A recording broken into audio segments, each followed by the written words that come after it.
guys. Welcome back. It's Four Towers Films. Dark 218. How's it going? It's going pretty good. How is it going with you? It's going well. Happy Mother's Day. Oh, thank you. And happy Mother's Day to all you mothers out there. Welcome back. We are recapping Big Brother Canada season number 9, week 10, and it is finale week. Dun, dun, dun! And what a finale it was. Woo, dude. Shall we get into this? We shall. Well, as you know, Beth was the last one evicted. Mm-hmm. So we're down to final 4. The real final 4 at this time. Yes. The real final 4. So it was Brayden who won. No, it wasn't. No, it was, sorry. It was Tishon. Sorry. Tishon won that next HOH. Mm-hmm. And he actually put up Tara and Kiefer. Because I believe, which makes sense, Kiefer was his target. Yeah. You know, I mean, really, Kiefer was the last big threat in the house at that point, really, outside of himself, I guess. Let's be honest, Kiefer kind of knew his days were numbered anyway. Yeah, I mean, he knew if he didn't win HOH and he doesn't win POV, that he's probably going to be the target. Because, I mean, like he said, I mean, why wouldn't you go after me? You know, like he's said numerous times, almost to the point now, I mean, I like Kiefer, but it almost got to the point where it almost became like bragging that I will win if I get to the final 2. So, you know. Well, maybe not. Well, you know, maybe you could say it was like self-fulfilling prophecy. You know, because he talked about it so much, he shot himself in his foot. Yeah, it's one thing I think he did wrong. I mean, they know he was playing a good game, but you don't have to keep reminding people that you're playing the best game either. I mean, if you keep doing that, obviously they're going to think you number 1 to get rid of. I mean, it took to the final 4. Yeah. But, you know, I mean, you don't keep saying, oh, if I get to final 2, I'll win. Yes. I mean, you want these people to keep you. You actually want to try to convince them that they have a better shot against you. Yeah. Or don't you want to, you know, try to win against maybe the best or people who actually played together from day 1 instead of people you carried there or whatever. I mean, that's exactly. really how you should present it, but that's not how you presented it. So I think it might have painted an even bigger trick about that. But, you know, those things. So we get the first, POV. Yes. First POV. And what? Do you remember what the? Well, there really is the only POV this week. The second HOH, the HOH actually went home.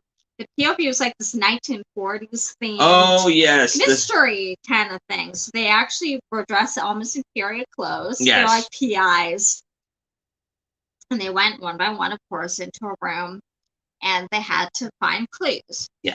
So the first was they found a key, and they had to unlock all these different cabinets to find, like a puzzle. It looked like those blocks you get in a Scrabble board, and then you put them down, and it spelled one word, and it was garbage. Okay. So you pick that. There's like 3 different garbage cans in the room, and they sorted through all the garbage cans, and they found like a blue black light pen. So they had to wave the wand all around the room, and in one area it had a code in black light that they need to. That's right. Put up, and then the code, they had this board there, kind of thing, and they had to take it. Arrange pictures in order of who went. How many played in this POV? Who went home on this day, that kind of thing, and you had to put it in order. Mm-hmm. And so then you hear a phone ring, and so Tishon, I guess either he's never seen a dial or a rotary phone before. He's looking all around the room. He didn't know what it was at first. Big red phone with a bell jar lid. Yeah. And it's like he finally turns. Oh my god! He's like looking he actually walked past us several times. It's like, okay, we know you have never seen a rotary phone before, and so Lydia? Maybe.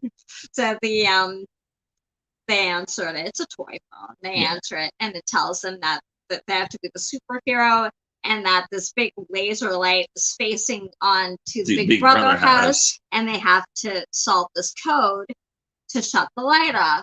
So under their clothes, like Superman, they had to rip open their shirt to reveal Their costume. Underneath. So they go through another door, and it's like this laser light, and there's this wall with numbers on it in different colors. So they have to remember those numbers, Mm-hmm. go through the wall, and then there's like these puzzle where they flip.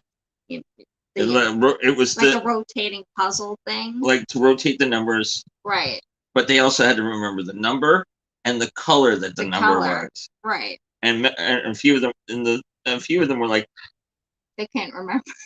And so they had to come back through, rebuild the wall. Well, what was funny is Tashawn just plowed through without even looking at the numbers. Then he's kind of doing and that. Then he's looking at the numbers, and he's, oh no, and then he realized there's numbers on the wall. He had to actually go back and rebuild the wall.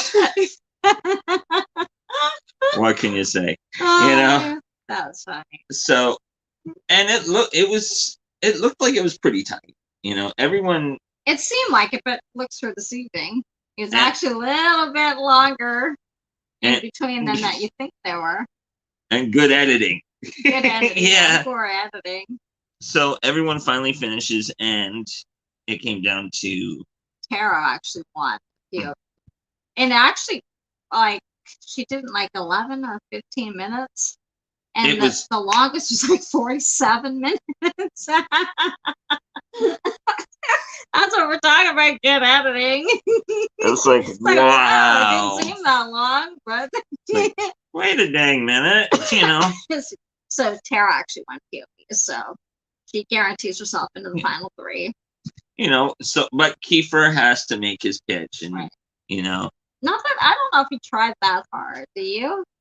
I don't know. I think he kind of did that half-hearted. We saw, because by this point the feeds were off. Yeah. Like you can't see the feeds at this point. So I don't know. We're all going by just editing, so you can see it live. That's the one drawback of the Canadian Big Brother, but the American. I agree. You could see it till the last day, the American Big Brother, and here they tend to cut it off when it's down to like the final four. So you don't really get to see a lot of what's happening after that point. Exactly. So, and like he more or less said to her, I respect whatever you decide to do. But I mean, both Tashawn and Brayden are basically trying to convince her, the keeper, to get rid of her or him, because Brayden would be on the block replacement. Mm-hmm. That keeper's the better choice. I mean, because for all their games, for their games, for sure. Of course. And technically, yes, it would be better for her game, but there's no guarantee keeper would take her. No guarantee any of them would. No. So, and she kind of knows that. So really, what are you going to do? You have to kind of win the last HOH to guarantee it. Yeah. So although even up until like the last minute, she was basically not sure if she should take keeper or Brayden, really, at this point. She wasn't sure who would take her or not. And really, it's true. Would any of them? Well, we need Brayden and Tashawn wouldn't. So would Kiefer? I don't know about that. I think he thinks he might have had a better shot against the other ones than her, and maybe he might have, but But also that same episode, they also did the Big Brother award. So in the ball pit.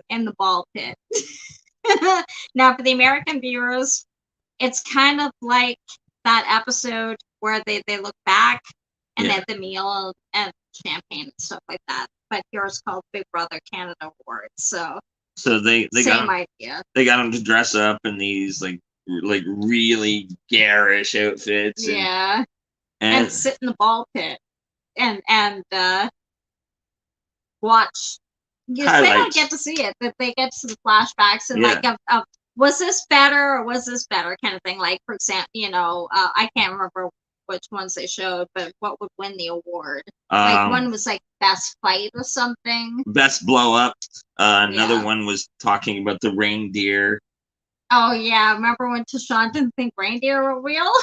Even up to that point, he still thought they were fake. And it's funny because Rohan was the one presenting that award, and he goes, "FYI, they're real." So I don't know why he doesn't think they're real, but yeah. Just I because don't know. Santa Claus is fake doesn't mean. Exactly. Oh, sorry, kids. That's that reindeer are. We'll just back that up, delete that part. Don't like kids. No. So it was a nice bit of levity for them, Right. you know, and they had fun, and but then it got back down to seriousness. Yes. So it comes down to, yes, Tara took herself off, Braden went up, and in the end, Tara evicted Keeper. And no surprise no. there, really. And there were tears.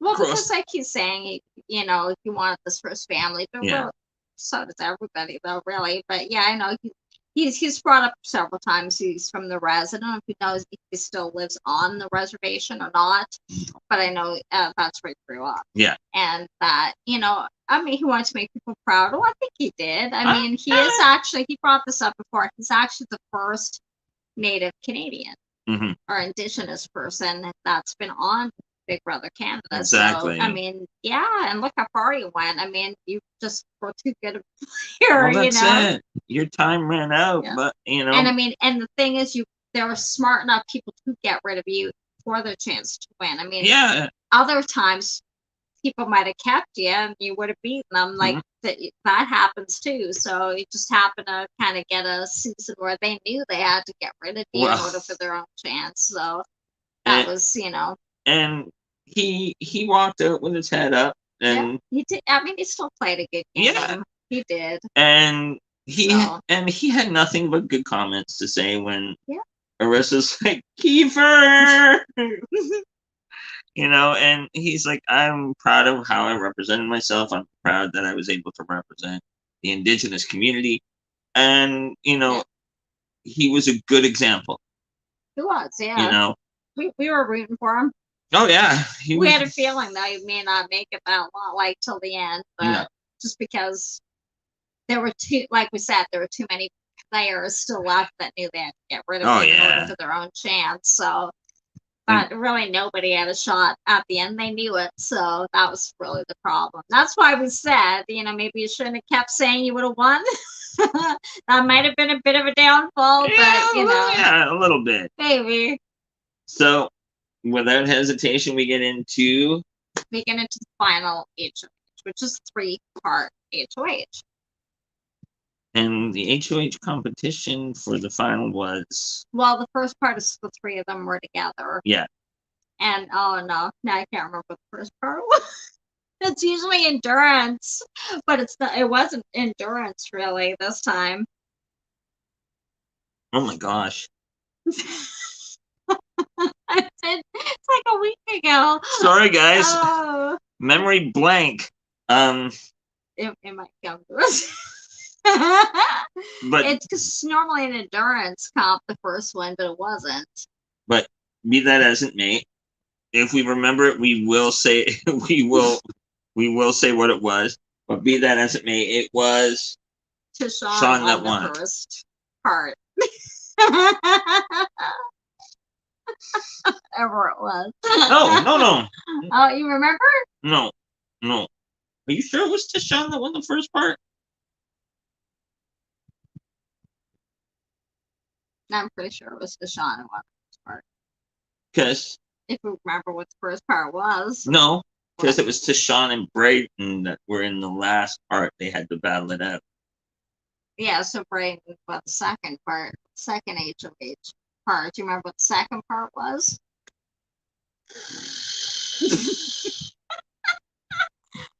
Oh, sorry, no, Braden won the first part. The second part was between Tara and Tashawn. That's right. Braden won the first round, which was like, I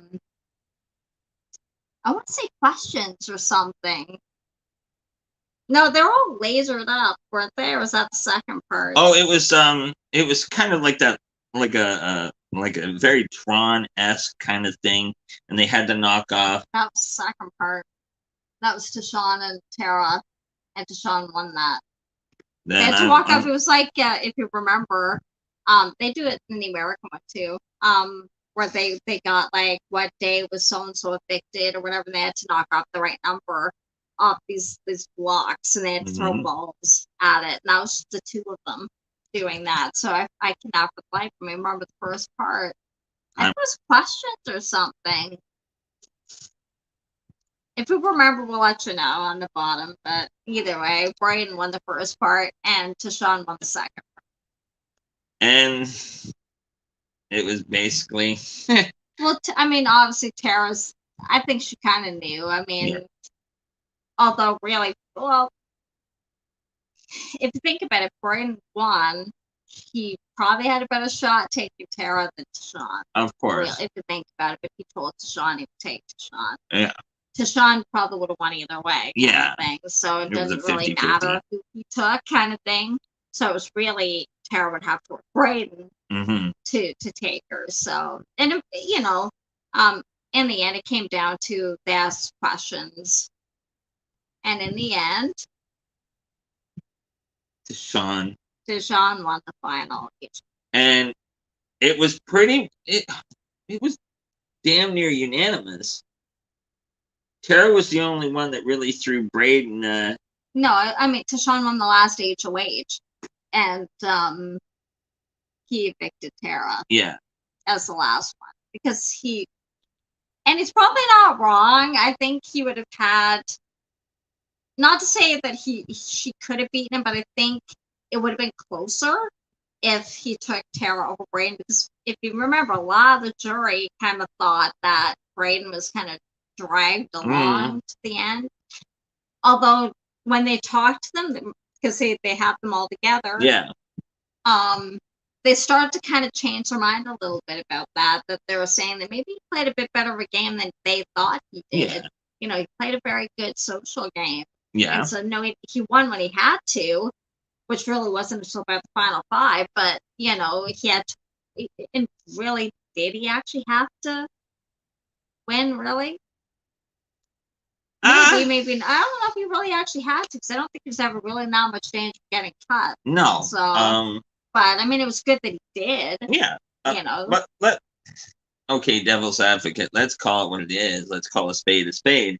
You know, both Brayden and Tara, through most of this game, kind of didn't do much. Didn't do much. Although, if you think about it, Brayden was never in that much danger. No. Like, because they always thought Austin was a bigger threat than Brayden was, so they never really threw Brayden's name around that much. Tara was always in threat of being kicked out, either by Beth, Austin, you know, a lot of the time. So, I mean, you know, look, she was evicted, battled back. So, I mean, she was on the block like 5-6 times. So, in that case, I would give more of it to Tara because she was having to fight from day one. Where Brayden, I don't think really had to do that much. Well, he was kind of. He had a good social game. He had a good social game, but he was kind of like the. You know, if say, I took myself off, they put him up. Not all the time. They put Tara up a lot. They were interchangeable. I don't know if he was on the block that much. I guess maybe as somebody they knew they wouldn't vote out. Yeah. But you know, like as an actual pawn. But whereas Tara, I don't think they actually cared if she went home or not. But you know, like not that they didn't like her, but you know. But anyway, came down to Tashawn and Brayden, and they got to ask her questions. And I don't know if they either one really answered well. They answered the best of their own abilities, I guess. Tashawn kind of sounded like he was trying to sell it. It was like a sales pitch. I did this, I did this, I had to do this, I had to do that. But did he even really answer? I mean, they asked him specifically what did he do without Beth and Jed, like on his own. specifically, what did he do? And he really didn't answer that. I mean, he just said he was part of the decision making of Jed and Beth. I mean, I guess that's true. But that's not. But that's not something he did on his own. I mean, that's really what they were asking. Yeah. What did he do on his own? And until really Jed and Beth were at the door, what did he do on his own? Exactly. Well, except pour turn on them. Yeah. He jumped with Kiefer, but that wasn't even his idea. That was Kiefer's idea. Yeah. So, you know, like. So. You know. And they both kind of sold themselves on what they thought they had done. Yeah, I guess so. Yeah. I wasn't really convinced on either one. Not really. No, because but you had to pick between the two, so. So the voting went down, and it was basically, most of the votes except one, and Tishon won. Big Brother Canada. Tara's the only one who voted for Brayden. And she told him. She said she'd vote for Brayden. She'd vote for him, and they did favorite house guest. First time ever favorite house guest in Canada. And the winner was Kiefer. Kiefer won favorite house guest. And so he won $10,000. Hey, $10,000. So he was surprised. You know, now, especially nowadays with the kind of climate we're in. Yeah. $10,000 can kind of go a lot. It can help. Yeah. It definitely will help. So I mean, here it's first place was 100,000. Barbecue and a trip, and then second place 20,000. Yeah. And favorite house guest 10,000. So he did get a nice little piece of change to take home. Yeah. It was an interesting season. Yeah, it was. It was a good season. It seemed to go fast. Like it didn't seem as long as it was before. And I mean, it started in March, so I guess it was around the same length of time. It was the most racially diverse cast that the show's had. Yes, it was. And they talked about that a little bit too in the finale, that it was the first cast that looked this way. Mm-hmm. You had 5 were Black. You had Kiefer, who's Indigenous. You had, I think, about 5 who were LGBTQ too. So yes. You had Julie, who was transgender. You had Josh, who was gay. Yeah. Tina. Latoya was bisexual. Tina was a lesbian. And Brayden. So I mean, it was very, very diverse. Like not even just racially. It was racially, but it was also LGBTQ and all that. So I mean, it was very interesting. So it's good to see that. So we haven't really seen that. And plus, yes, there was a lot of young ones, but it wasn't all like how a lot of other times it's like these like kind of airheady almost, you know. And I know a lot of fans don't like that they've said they'd like to see more diverse, like age wise, racial wise, culture wise, all that kind of stuff. And so it's nice that we actually got to see that this season.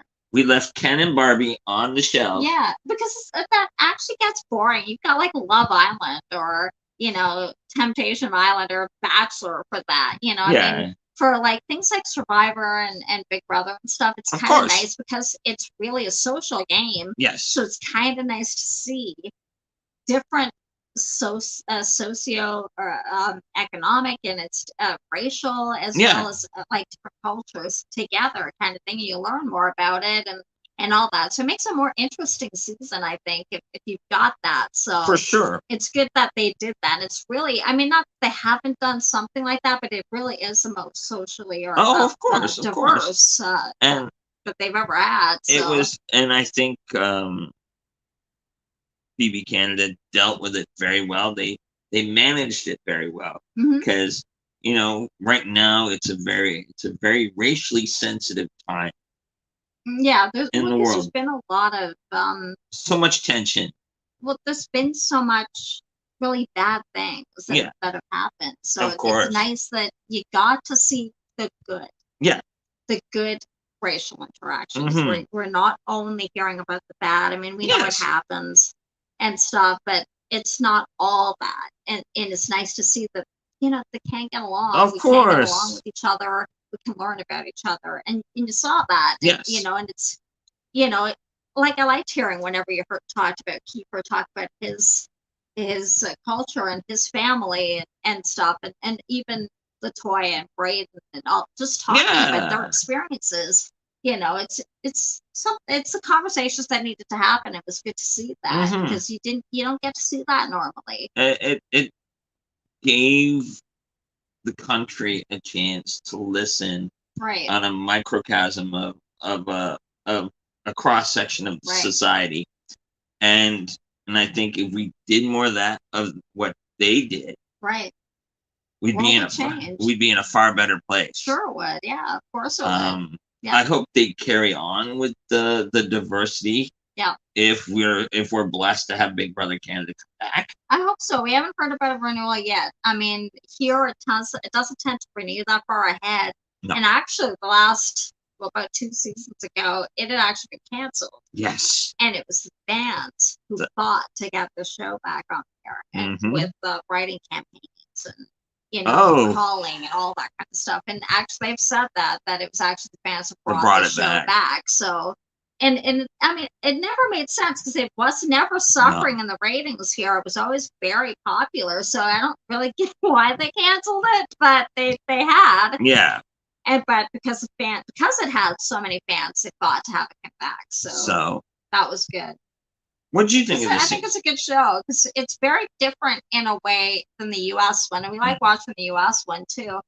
But it's very different in a lot of respects. So it's good to have both shows, kind of thing. What did you think of the season? I thought it was really good. It was interesting because, like I said, you get intelligent players because of the diversity and the different aspects. Like I liked a lot of the different challenges that they do. They did a little different this year. They don't. That's true. They try not to kind of do the same challenges. Like Survivor's bad at that. If you ever watch Survivor, Survivor's very bad at that. They tend to do a lot of the same kind of challenges year after year after year. Or Big Brother Canada, and at an extent, same with the U.S. Big Brother, they do try to make it a little different. Yeah. And I mean, there's some smooths they could do inside the house because it's spring when ours airs, it's still kind of cold, so they can't have the nice big backyard the American one set in California could do. But they do their best, so it makes it interesting, and they try to work around all that. Oh, of course. So what do you think? I thought it was interesting. It was a good show. I thought it was a good season. A lot of good twists and turns. Some different swerves that haven't been done before. Yeah. Well, like the fake double eviction. That was unique. They'd never done that before. I mean, see, Canada's a triple evictions, which the States doesn't do, and the instant evictions, which they've done that a few years, so that was always interesting. Now they've done something different with the fake double eviction. Because it's if you're a fan of the show, you can kind of watch it and learn. Okay, at about this week, this is coming. Right. So like they can in the States, but even the contestants usually can figure, okay, the double eviction's coming up. And then they usually do at least another double. Sometimes there's 2 double evictions in the States, but and here there's been triple and there's been instant, and that's normally what they do. Except the last couple years they didn't do the instant eviction, so they have done a double eviction now.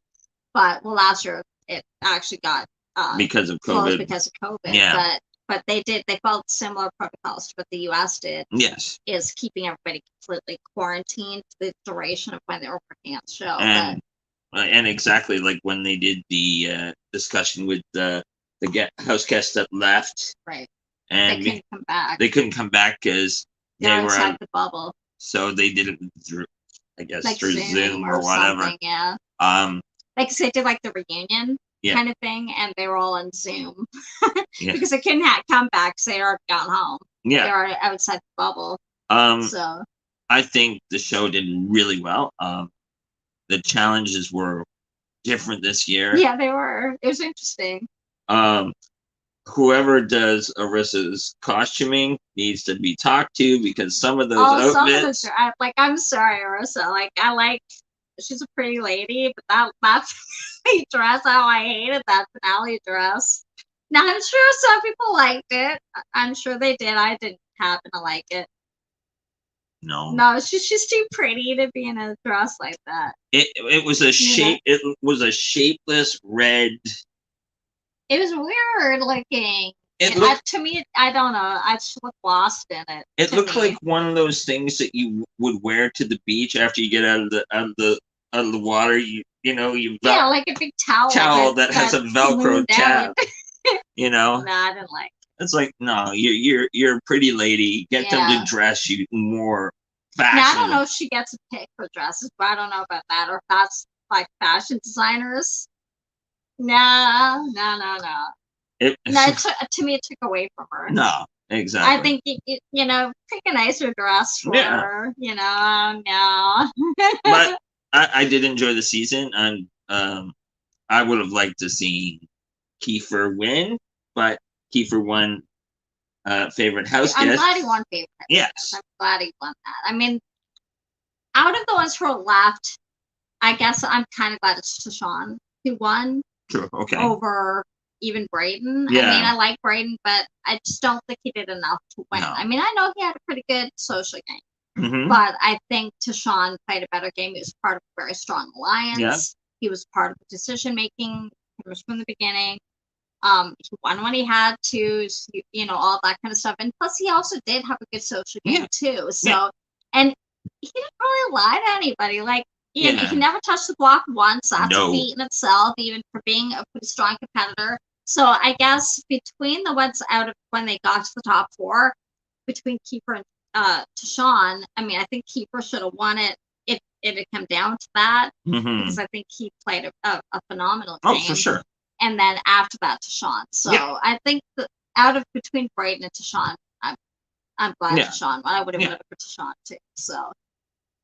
Yeah. I agree. Yeah. And I'm glad Kiefer won favorite player as well. First time in Canada, actually, that favorite player has been done. It's an American staple, but it's the first time that's been done here. So it's nice to see it, actually, they're doing it. About time. Exactly. Took you 9 seasons. I mean, Big Brother's like, what, 22 seasons in?